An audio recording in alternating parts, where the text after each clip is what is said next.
Praise the lord. మత్తయి సువార్త 5వ అధ్యాయం 5వ వచనము చదువుకుందాము. సాత్వికులు ధన్యులు, వారు భూలోకమును స్వతంత్రించుకొందురు. సాత్వికులు, సాత్వికులకు మనము ఎవరిని మంచి ఉదాహరణగా తీసుకోగలము అంటే యేసు ప్రభువుల వారే సాత్వికతకు మంచి ఉదాహరణగా చూడగలము. ఆ సాత్వికము ఆయనలో మాత్రమే మనము చూడగలము. ఎంత తగ్గింపు, ఎంత మరి వీక్నెస్ ఆయనలో ఉంటుంది అంటే ఆయనను చూడగానే అంత సాత్వికత మనకు కనపడుతుంటది. ఎందుకంటే తనను గురించి తానే మరి సాత్వికుడను అని ప్రస్తావించుకున్నాడు. మత్తయి సువార్త 11వ అధ్యాయము మరి 29వ వచనంలో చూసినట్లయితే 28 నుంచి కూడా చూసినట్లయితే, ప్రయాసపడి భారము మోసుకొంచున్న సమస్త జనులారా నా యొద్దకు రండి, నేను మీకు విశ్రాంతి కలగజేతును. నేను సాత్వికుడను, దీన మనస్సు గలవాడను కనుక మీ మీద నా కాడి ఎత్తుకొని నా యొద్ద నేర్చుకొనుడి, అప్పుడు మీ ప్రాణములకు విశ్రాంతి దొరుకును అని ఎంతో చక్కటి ఇన్విటేషన్ ఆయన ఇస్తున్నాడు. మనము ప్రయాసతో భారంతో జీవిస్తున్న బ్రతుకులు మనవి. మరి అలాంటి వారికి విశ్రాంతిని ఇవ్వడానికి ఆయన ప్రేమపూర్వకమైనటువంటి ఆహ్వానం తెలపటమే కాకుండా మరి నేను ఎంతో సాత్వికుడను, దీన మనసు గలవాడను అని కూడా ఆయన ప్రస్తావిస్తున్నారు. ఇంకా మనము పాత నిబంధన, కొత్త నిబంధనలో మనం చూసినట్లయితే అనేక మంది భక్తులను మనం చూడగలము. పాత నిబంధనలో అబ్రహాము దేవుని యొక్క స్నేహితునిగా పిలువబడినాడు. మరి అబ్రహాము దేవుని నమ్మెను, అది అతనికి నీతిగా ఎంచబడను. అంటే విశ్వాసులకు తండ్రిగా పిలువబడినటువంటి వ్యక్తి, విశ్వాసులకు తండ్రిగా ఆయన ఎన్నుకోబడినటువంటి వ్యక్తి. ఆయన మరి ఎంతగా తగ్గించుకున్నాడు అంటే దేవుని సన్నిధిలో, ఇదిగో నేను బూడిదను ధూళినై ఉన్నాను అన్నాడు.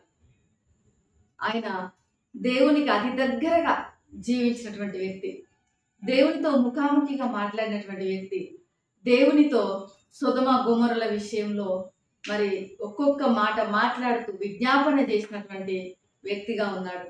అంత గొప్ప స్నేహితునిగా ఉన్న వ్యక్తి కూడా దేవుని సన్నిధిలో ఎంతోగా తగ్గించుకున్నాడంటే ఆ సాత్వికత అబ్రహాంలో కూడా మనం చూడగలము. ఇంకా మోషేని చూసినట్లయితే ఆయన భూజనులందరిలో సాత్వికునిగా మరి పిలువబడినాడు. దేవుని యొక్క ఇల్లంతట్లో నమ్మకమైన వాడిగా పిలువబడినాడు. దేవుణ్ణి మరి సన్నిధిలో ఆయనతో ముఖాముఖిగా మాట్లాడినటువంటి వాడు, మరి ఇశ్రాయేలులో ఇతనటువంటి వాడు లేడు అని వాక్యం తెలియజేస్తున్నది. ఆయన మరి ఐగుప్తు దేశంలో పుట్టి పెరిగినప్పటికీ ఆయనకు రాయల్ లైఫ్ తెలుసు.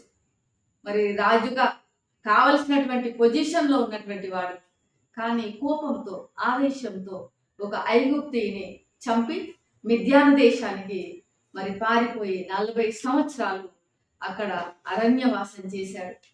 మామ యొక్క గొర్రెలను కాచుకుంటూ మరి ఆ యొక్క అరణ్యమని ఆ పాఠశాలలో మోషే చక్కటి సాత్వికత అనేటువంటి డిగ్రీని పొందుకున్నాడు. అంటే ఎన్నో అనుభవాలను అక్కడ పొందుకున్నాడు. ఆయన ఎన్నో విషయాలు ఆయన నేర్చుకున్నాడు.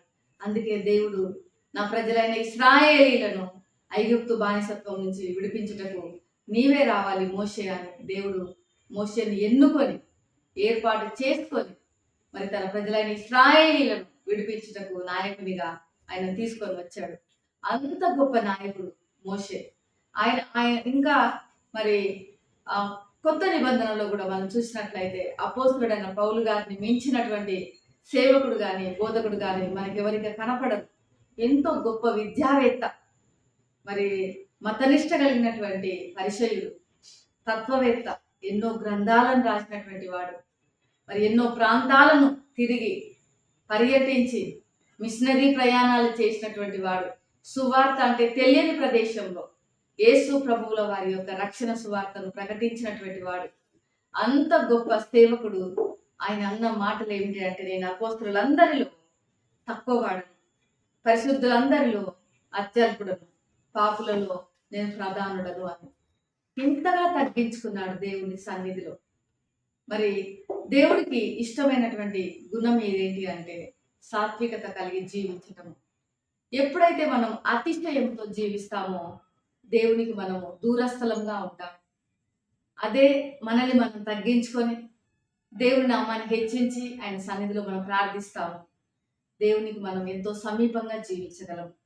మరి ఈ ఉదయకాల సమయంలో అబ్రహాం వలె, మోషే వలె, తర్వాత అపోస్తలుడైన పౌలు వలె మనల్ని మనం తగ్గించుకొని సాత్వికత అనేటువంటి గుణగణంను మనం చక్కగా మన జీవితంలో అన్వయించుకున్నప్పుడు దేవుడు ఖచ్చితంగా మన ప్రార్థన వింటాడు, మనకు జవాబు ఇస్తాడు. ప్రేమ నమ్మకం గల పరలోకపు తండ్రి, పరిశుద్ధుడానికి వందనాలు చెల్లిస్తున్నాను. ఈ యొక్క ఉదయకాల సమయంలో మీరు మాతో మాట్లాడిన ఈ మాటల కొరకు వందనాలు. మేము కూడా తండ్రి ఎక్కడ తప్పిపోతున్నామో మాకు సహాయం చేయండి. మేము సర్దిద్దుకొనుటకు నీ కృపను చూపండి. సాత్వికతను మేము అన్వయించుకొనుటకు సహాయం చేయమని యేసు నామములో ప్రార్థిస్తున్నాను తండ్రి. ఆమేన్. దేవుడు మిమ్మల్ని దీవించుగాక.